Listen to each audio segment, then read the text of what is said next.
नमस्कार मैत्रिणींनो, मी आज तुम्हाला सांगणार आहे की संध्याकाळी आपले बाळ का असे चिडचिड करते. तर आपण त्याची एक दिनचर्या म्हणजे ठेवायची की बाळाला केव्हा उठायला पाहिजे, केव्हा झोपवायला पाहिजे, त्याचं खाणं पिणं आपण ते सर्व नियमित केलं पाहिजे. तर संध्याकाळी 7-7:30 वाजता त्याचं खाणं पिणं होऊन जायला पाहिजे.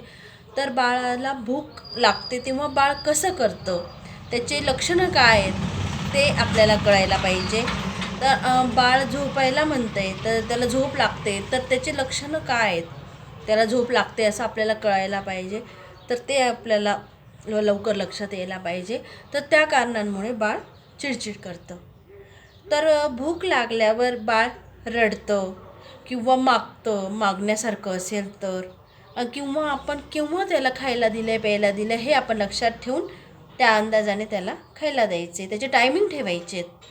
आणि संध्याकाळी 9-9:30च्या आत बाळ झोपी गेलं पाहिजे.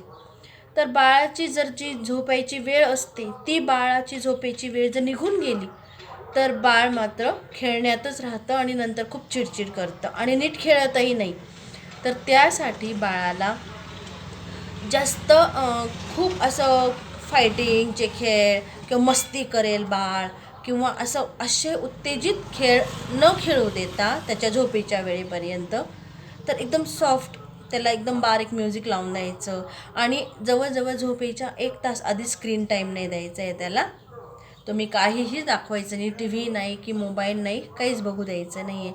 आणि त्याला झोपण्यासाठी त्याचे तोंड हात पाय धुवून ब्रश करत असेल तर ब्रश करायला लावायचं आहे किंवा तोंड हात पाय धुवून द्यायचे किंवा त्याला हळूहळू थापटून बारीक म्युझिक लावून आणि त्याला झोपवण्याचा प्रयत्न करायचा आहे.